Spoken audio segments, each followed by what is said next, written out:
People magazine wanted its 50-year edition to feel like a summer garden party, with only the brightest names on the guest list, and the resulting cover delivered exactly that. Oprah raises a champagne glass beside Reese Witherspoon, Michael J. Fox trades grins with Dwayne "The Rock" Johnson, Jennifer Aniston, Matthew McConaughey, and Nicole Kidman lean in as if caught mid-laugh. Front and center, however, isn't a Hollywood heavyweight, but Kara the Corgi, perched on velvet cushions, crystal crown tilted just so, an unmistakable wink to Queen Elizabeth II's favorite companions. In total, 11 megastars, 1 delighted dog, and precisely 0 Sussexes. For longtime royal watchers, that head count landed like a slap. Just 3 years ago, Meghan and Harry were practically people's pet project, supplying friendly insider quotes, glossy exclusives about their fledgling Montecito life, even cooperative snapshots from quasi-royal tours. Back then, the magazine treated the couple like cover-page gold, redemption arcs, fashion breakdowns, modern Diana comparisons. Yet when it came time to honor 5 decades of star power, the duo didn't rate an invitation. A fluffy mascot did. Social media caught the omission in seconds. One viral Reddit thread summed up the vibe. 50 years of history and they'd still rather crown a corgi than court Meghan's drama. Memes multiplied, corgi in a tiara versus duchess in a ball gown, while royal commentary channels relished the symbolism. Loyalty over litigation, tradition over turbulence. It was more than a cute dog moment, it was Hollywood's velvet-gloved way of saying the Sussex era is on pause. And as we'll see next, that genteel snub echoed far beyond one glossy cover. Yet, it took less than 30 minutes for the cover to detonate across Royal Watch Twitter. Screenshots ricocheted from London tabloids to Los Angeles gossip blogs, each caption sharper than the last. From Duchess to Doghouse, Corgi 1, Sussex's 0. Commentators weren't just laughing at a fluffy mascot, they were dissecting a message that landed louder than any press release. Because when People, a magazine that once let Meghan ghostwrite her own redemption arc, crowns a corgi instead, it signals something seismic in celebrity calculus. The industry now sees safer profit in nostalgia than in the couple's perpetual drama. Analysts zeroed in on the symbolism. Corgis were Queen Elizabeth II's four-legged shadow for 7 decades, a walking shorthand for loyalty, duty, and discretion, the exact traits critics say Harry and Meghan traded for streaming deals and courtroom spotlights. By giving that pup the throne, people didn't need a headline screaming, "We choose the crown." The imagery said it for them. In media, silence can be a scalpel. Here, it sliced the Sussex brand off the guest list with surgical precision. Then came the reaction videos. TikTokers spliced Meghan's old people cover quotes about rewriting the royal rulebook with slow-mo zooms on the corgi's smug grin. The juxtaposition, idealism versus irony, pulled millions of views in hours.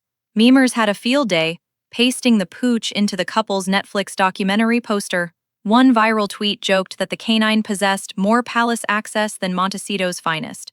Even late-night hosts jumped aboard. A monologue punchline landed.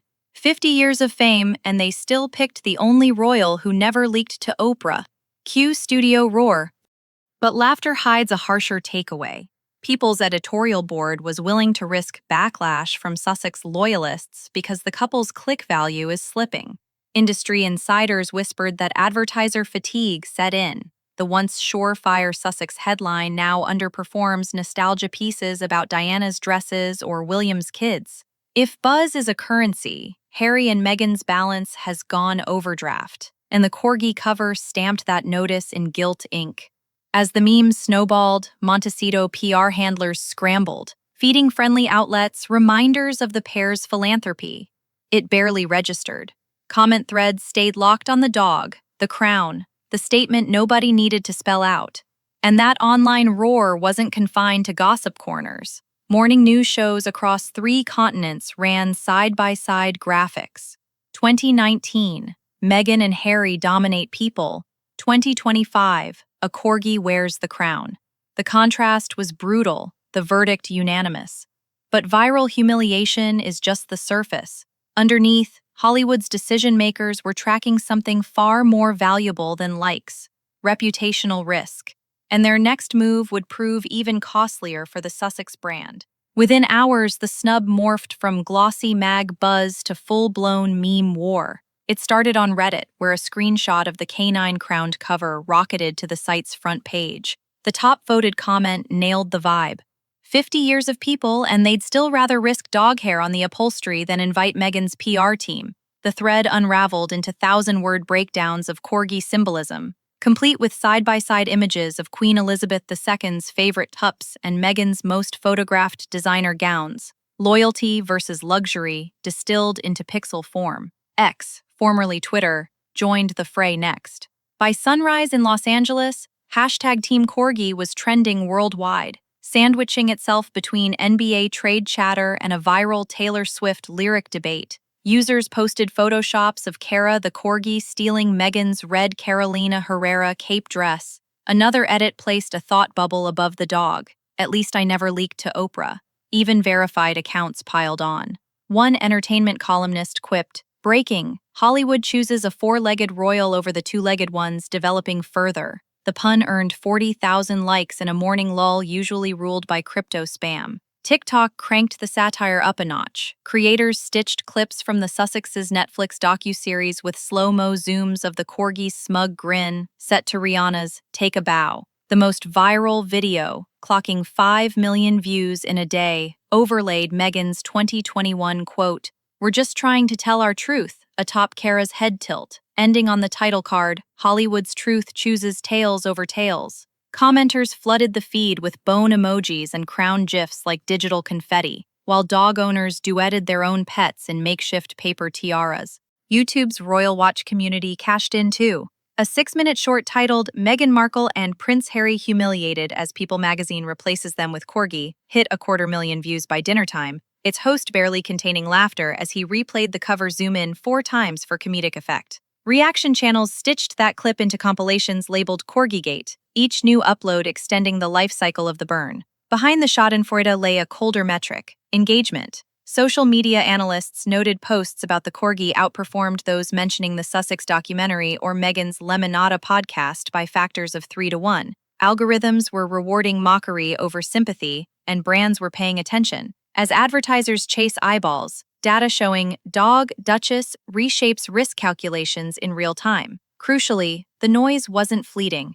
3 days after the cover drop, hashtag Team Corgi still hovered in platform dashboards, buoyed by endless remix potential. Pup reenactments of iconic royal portraits, karaoke versions of God Save the King barked by corgi owners, even a plush toy pre-order campaign that sold out in 8 hours. The longer the joke lived, the more momentum it stole from any Sussex counter-narrative. Yet memes rarely thrive without a backdrop of genuine sentiment, and the avalanche of digital dog jokes pointed to a deeper Hollywood mood. Harry and Meghan have drifted from must-see to must-mute. When the punchline trends harder than the protagonists, reputations wobble. And as we'll see, the industry's gatekeepers were quietly taking notes, because viral ridicule online often translates to closed doors offline. Roar.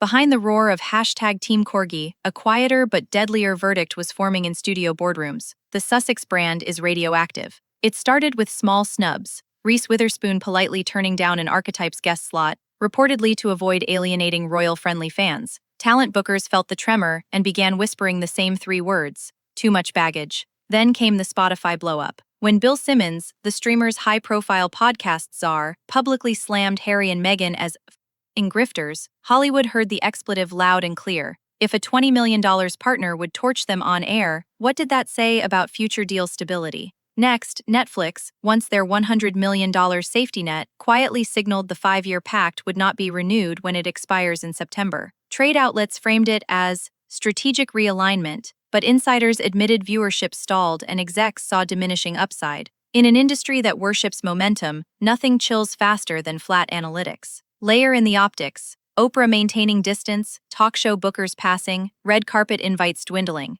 The pattern is unmistakable. Studios calculate risk like accountants, and right now the Sussex ledger shows lawsuit exposure, social media fatigue, and meme-driven mockery that brands can't spin into profit. For Harry and Meghan, the silence is worse than criticism. It's exclusion.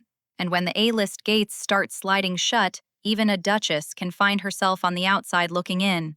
But why did one of their most loyal media allies decide to twist the knife? To understand that pivot, we have to rewind to the moment Hollywood felt betrayed. Back when Meghan Markle first slipped on a halo courtesy of People magazine, the partnership looked unbreakable. She supplied carefully curated whispers about royal rifts, People splashed them across glossy spreads, and both sides cashed in on the clicks. From 2019 through 2022, the magazine ran more than a dozen insider Sussex covers, even letting Meghan's friends pen anonymous testimonials about her kindness in a 2021 feature that went viral. So how did that love fest end with a crown-wearing corgi where the Duchess once reclined? The short answer: loyalty, leverage, and one high-profile transfer to a rival newsroom. In March 2024, longtime People editor-in-chief Dan Wakeford, architect of those glowing Sussex exclusives, jumped ship to become the new boss at Us Weekly. The move stunned the celebrity media circuit. Wakeford took with him a Rolodex brimming with palace sources and Montecito contacts. Barely a month into his new post, Us Weekly splashed a bombshell feature in which 7 of Meghan's former staffers, 5 named, 2 anonymous, pushed back against bullying accusations leveled at the Duchess, flipping a narrative many believed had been sealed. Inside People's Midtown offices, the scoop felt like treason. Staffers quietly fumed that Wakeford had harvested years of Sussex goodwill built under the People masthead, only to gift the juiciest drama to a competitor. Magazine veterans say glossy weeklies survive on 2 currencies: relationships and exclusivity. When those leak, editors retaliate the only way they can, by freezing out the source. Thus, when the brand mapped its 50th anniversary garden party cover, Meghan and Harry's seats vanished. In a stroke of pointed symbolism, their place went to Cara the corgi, the living emblem of Queen Elizabeth II's steadfast devotion. Advertising execs applauded the pivot. Several luxury brands, skittish about Sussex fatigue, had hinted they might skip the commemorative issue if another grievance-laden profile appeared. The corgi, by contrast, promised universal nostalgia: no lawsuits, no leaked emails, no Netflix side-eye. As one ad buyer put it off record to Ad Age, a fluffy dog never subpoenas you. That calculation swayed the final lineup: 11 megastars plus 1 photogenic pup, 0 Montecito drama. Meanwhile, insiders say Meghan's team saw the snub coming when People stopped returning calls about a planned post-Spotify reboot profile pitched in late May. Royal watchers noticed too. Reddit threads dissected the absence within minutes of the cover reveal, some gloating that karma comes crowned in fur. The online verdict was brutal, but for People, the decision was cold business math. Loyalty sells copies, fatigue does not. For the Sussex camp, losing People was more than a bruised ego. It meant surrendering a powerful narrative amplifier, just as other media doors were slamming shut. Meghan may still have direct-to-fan platforms, but without a flagship glossy to launder her version of events, every new project faces steeper skepticism. And Hollywood power brokers took note. If People, her one-time safe harbor, would rather risk corgi fur on a couture gown than feature the Duchess, what does that say about the couple's bankable future? Next, we'll see how a wave of real-world sympathy for the ailing royal family made that editorial freeze-out even icier, and why timing couldn't have been worse for Harry and Meghan. It really hasn't time is real fine man with touts longer and is recently worked on, with any of take the casual end to the gouts. For People feeling visitist. Timing is everything in PR, and 2025 has handed the palace a sympathy surge that even the slickest Montecito strategists can't outspin. In late July, King Charles stepped out in Newmarket to greet cancer survivors, joking that his own treatment was just one of those things, and assuring well-wishers he felt a lot better now. The moment went viral for all the right reasons: a monarch battling illness with dry humor and quiet grit. Just weeks earlier, cameras captured Princess Kate planting roses at Colchester Hospital, her first on-camera engagement since finishing preventative chemotherapy, after a turbulent year that included major abdominal surgery and a shock cancer diagnosis. The palace released a tender montage of Kate laughing with nurses, crediting the NHS for her remission. Viewers melted. Tabloids ran Courage of the Crown banners for days. Public sentiment followed. A May 2025 YouGov tracker shows William and Catherine hovering around 70+% favorability, while Harry and Meghan languish in the mid-20s, a gap wider than at any point since their 2020 exit. Even older polls underscore the trend. Nearly half of Britons now say they feel none at all sympathy for the Sussexes. Against that emotional backdrop, the couple's headline-grabbing lawsuits land with a thud instead of applause. In January, Harry settled his phone hacking case against Rupert Murdoch's tabloids for a reported £10 million after years of discovery skirmishes. Technically a win, yet social feeds framed it as more legal drama from a prince who once vowed a quieter life. Royal commentators noted the contrast. While Charles and Kate fight cancer, Harry fights column inches, and Meghan reportedly huddles with lawyers over brand protection. Compassion gravitates to the side confronting mortality, not media. Meanwhile, insiders say Meghan's team saw the snub coming when people stopped returning calls about a planned post-Spotify reboot profile pitched in late May. Royal watchers noticed too. Reddit threads dissected the absence within minutes of the cover reveal, some gloating that karma comes crowned in fur. The online verdict was brutal, but for people the decision was cold business math. Loyalty sells copies, fatigue does not. For the Sussex camp, losing people was more than a bruised ego. It meant surrendering a powerful narrative amplifier just as other media doors were slamming shut. Meghan may still have direct-to-fan platforms, but without a flagship glossy to launder her version of events, every new project faces steeper skepticism. And Hollywood power brokers took note. If people, her one-time safe harbor, would rather risk corgi fur on a couture gown than feature the Duchess, what does that say about the couple's bankable future? Next, we'll see how a wave of real-world sympathy for the ailing royal family made that editorial freeze-out even icier, and why timing couldn't have been worse for Harry and Meghan. Timing is everything in PR, and 2025 has handed the palace a sympathy surge that even the slickest Montecito strategists can't outspin. In late July, King Charles stepped out in Newmarket to greet cancer survivors, joking that his own treatment was just one of those things, and assuring well-wishers he felt a lot better now. The moment went viral for all the right reasons. A monarch battling illness with dry humor and quiet grit. Just weeks earlier, cameras captured Princess Kate planting roses at Colchester Hospital, her first on-camera engagement since finishing preventative chemotherapy after a turbulent year that included major abdominal surgery and a shock cancer diagnosis. The palace released a tender montage of Kate laughing with nurses, crediting the NHS for her remission. Viewers melted. Tabloids ran, "Courage of the Crown," banners for days. Public sentiment followed. A May 2025 YouGov tracker shows William and Catherine hovering around 70+% favorability, while Harry and Meghan languish in the mid-20s, a gap wider than at any point since their 2020 exit. Even older polls underscore the trend. Nearly half of Britons now say they feel none at all sympathy for the Sussexes. Where we are cautious is an explore a public amarage of prog, who was Stanston red within Tresium deteen at Erngemana pairing post in Shirling's apportment lease in plays, and mating the rear under Warfarit. Against that emotional backdrop, the couple's headline-grabbing lawsuits land with a thud instead of applause. In January, Harry settled his phone hacking case against Rupert Murdoch's tabloids for a reported £10 million after years of discovery skirmishes.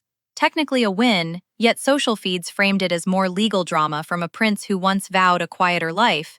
Royal commentators noted the contrast. While Charles and Kate fight cancer, Harry fights column inches, and Meghan reportedly huddles with lawyers over brand protection. Compassion gravitates to the side confronting mortality, not media. Advertisers read the room faster than any pollster. Feel-good royal resilience stories now outperform tell-all trauma arcs by double-digit engagement margins, according to two marketing analytics newsletters that flagged #KateStrong and #CharlesCourage as sentiment gold. In that climate, People's Corgi cover isn't just cute, it's commercially bulletproof. A loyal dog evokes stability and nostalgia at a moment when the public craves both, and it doesn't risk tanking morale with another grievance monologue. For the Sussexes, this sympathy swing is lethal. Their brand once thrived on contrasting progressive ideals against palace rigidity. Today, the monarchy's human vulnerability makes that narrative feel dated and, worse, tone-deaf. As one Hollywood agent told Variety off-record, "You can't slam the royal door when the king's in chemo and still expect standing ovations. The industry watches numbers, not feelings, and the numbers say empathy now sits firmly on the Windsor side of the chessboard." In other words, just as People magazine iced out the Sussexes, the wider world wrapped the remaining royals in a collective group hug, leaving Harry and Meghan looking not rebellious but redundant. Next, we'll track how collapsing megadeals turned that redundancy into a financial freefall. Number 1. For years, Harry and Meghan's brands survived on mega contracts that promised prestige and piles of cash. In 2023, Spotify dangled $20 million for archetypes and future shows, money so certain that the couple reportedly bought a third Montecito parcel before the ink dried. Fast forward 12 months and that dream vaporized. Only one series ever materialized before Spotify pulled the plug, calling the venture a strategic realignment. The real headline came from podcast titan Bill Simmons, who detonated on air, labeling the pair F-icing grifters. Those three syllables sliced deeper than any tabloid headline. Hollywood understood a top executive had publicly torched a $20 million partner. Next came Netflix, the Sussexes' supposed golden parachute. Signed in 2020 for a reported $100 million, the 5-year pact looked ironclad until this July, when multiple outlets revealed the streamer will not renew the agreement when it expires in September. Insiders told People the move reflects a broader shift away from open-ended celebrity deals as Netflix tightens its purse strings. Translation: Harry and Meghan no longer guarantee viewers. Exhibit A. Meghan's 2025 culinary lifestyle show, With Love. Meghan landed a dismal IMDb 3.2/10 and slogged to just 5.3 million views, ranking 383rd on the platform's internal charts. A second season will stream only to fulfill contractual obligations. After that, the partnership is history. The collapse doesn't end there. Negotiations for a follow-up Spotify podcast and a rumored Audible docu-series stalled indefinitely, according to two talent agency tip sheets, after analytics flagged the Sussex listen-through rate at below 30%. Meanwhile, Archwell's all-access speaking engagement fee reportedly dropped from $1 million per keynote in 2021 to low six figures in 2025, as noted by Variety's deal tracker. At Montecito headquarters, accountants are feeling the squeeze. An $11 million mansion, private security topping $2 million a year, and no nine-figure media cushion on the horizon. Industry veterans call it the exposure paradox. Once the Sussexes monetized every grievance, audiences lost the thrill of discovery. Without fresh mystique, the couple's content reduced to recycled palace flashbacks, and binge culture moved on. Streaming execs measure value by minutes watched, not magazine buzz. And the data paints a stark slide from record-shattering, their 2022 Netflix doc topped 80 million hours in week 1, to respectable to meh. Worse, every busted contract amplifies the next negotiation risk. Brands now factor in social media mockery, advertiser wariness, and that viral grifters soundbite playing on loop. One Beverly Hills agent summarized the sentiment to Town and Country. There's a ceiling to Schadenfreude clicks. Once you hit it, the only headline you generate is "Deal quietly ends," with the golden deals evaporating and cash flow looking less royal by the quarter. Meghan's PR machine is plotting a comeback playbook.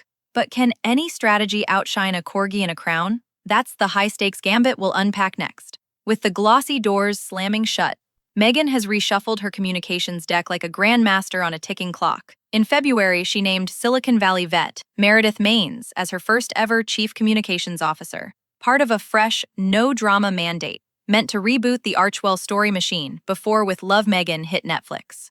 The show itself, an 8-episode hybrid of garden tours, jam-making, and celebrity chit-chat, was supposed to cement a lifestyle guru pivot and dovetailed with the Duchess's newly rebranded product line, as ever, hawking everything from pet treats to yoga gear. Yet optimism curdled fast. After debuting March 4th, the series slid to number 383 on Netflix's global chart, and now sits at a bleak IMDb 3.2/10, below some reality TV reruns. Undeterred, Meghan dangled a page-turner. On an April podcast, she admitted a second memoir is, yes, maybe, for sure, on the horizon, teasing royal bombshells that could eclipse Harry's spare. But that gamble may backfire. Town and Country reports Netflix will let the couple's 5-year deal lapse in September, signaling fatigue with any new tell-all content. Brand strategists warn the math looks brutal. A Northeastern University media brief notes that every self-focused rollout now fights an algorithm dominated by hashtag Team Corgi nostalgia and Windsor sympathy stories.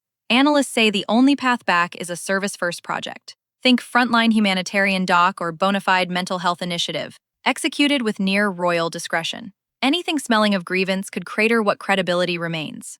And that sets the stakes for our finale. With cash pipeline shrinking and public goodwill drifting corgi-ward, can Meghan spin one last reinvention? fail, or will a four-legged symbol of loyalty remain the face Hollywood trusts? The answer may decide whether the Sussex saga ends as triumph, tragedy, or punchline. So here we are. A corgi in a crystal crown sits atop People magazine's most historic cover, while the couple who once vowed to rewrite royalty watches their Hollywood chapter flicker. The symbolism couldn't be clearer. Loyalty and quiet dignity now outshine litigation and leaked emails. Spotify bailed. Netflix is backing away. And even once friendly glossies have chosen fur over fireworks. Add a wave of public empathy for a cancer-battling king and a recovering princess, and the Sussex brand suddenly feels less like a revolution and more like a rerun. Yet every great story leaves a door cracked open. Will Meghan's next reinvention, whether memoir, humanitarian project, or something entirely unexpected, win back the audience that a royal corgi just stole? Or has the world decided that authenticity still lives inside palace walls, not Montecito gates? Let me know where you land. Team Sussex, Team Corgi, or somewhere in between. Because one thing's certain, this royal drama isn't bow-wowing out anytime soon.